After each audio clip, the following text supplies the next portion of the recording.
नमस्कार. आपण आहोत आज ठाण्यामध्ये. ठाण्यामध्ये आज ठाणे पालघर जिल्हा मध्यवर्ती सहकारी बँक लिमिटेड अर्थात पीडीसी बँक म्हणून ही ओळखली जाते. एक अग्रगण्य बँक ही आहे. या बँकेमध्ये आज जी आहे पंचवार्षिक निवडणूक प्रक्रिया आज या ठिकाणी पार पडली. सहकार पॅनल आणि परिवर्तन पॅनल यांच्यामध्ये आज खरं तर एक रशीकच पाहायला मिळाली. या ठिकाणी 11 जागा ज्या आहेत त्या बिनविरोध झालेल्या आहेत. एकूण 21 जागांसाठी निवडणूक प्रक्रिया पार पडली. आपल्यासोबत शिवसेनेचे पदाधिकारी आहेत. आपण बाळा गवस त्यांच्याकडनं जाणून घेऊया काय आज मतदान प्रक्रिया पार पडली. या ठिकाणी ठाण्यात प्रत्येक शहरावर तालुकावाईज मतदारसंघ होते. ठाणे तालुक्याचा ठाण्यातला मतदारसंघ होता. या ठिकाणी एकूण 445 मतदार होते. त्यापैकी जवळपास 95% मतदान झालेलं आहे. आणि या निवडणुकीला राजकीय रंग आलाय. कारण यावेळी एक जुनं जे सहकार पॅनल आहे, म्हणजे आधीपर्यंत जे सत्ताधारी होते त्यांचं सहकार पॅनल विरुद्ध नवीन काही राजकारण्यांनी निवडून केलेलं परिवर्तन पॅनल यांच्यात ही निवडणूक झाली. सहकार पॅनलच्या 8 बिनविरोध आलेले आहेत आणि सहकार पॅनलला बहुमतासाठी फक्त 3चा आकडा गाठायचा आहे.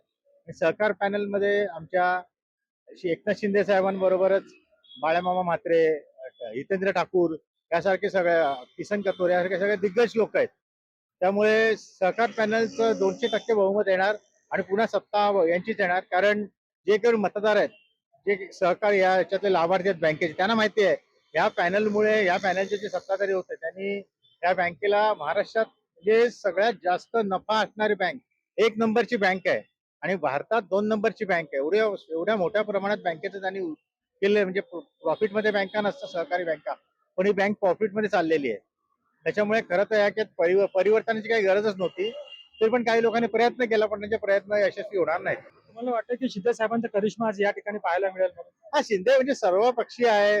कसं शिवसेना आम्ही असं डायरेक्टली कधी सहकाराच्या बँकेत मी उतरत नव्हतो. पण कसं यावेळी शिंदे साहेबांनी म्हटलं, आता कसं आहे, शिंदे उपमुख्यमंत्री आहे, ठाणे जिल्ह्यावर जर पकड पाहिजे असेल तर बँकेपासून बँक पण ताब्यात पाहिजे. त्यासाठी शिंदे साहेबांनी सर्व पक्षीय म्हणजे सहकारात कधी राजकारण आणलं नाही.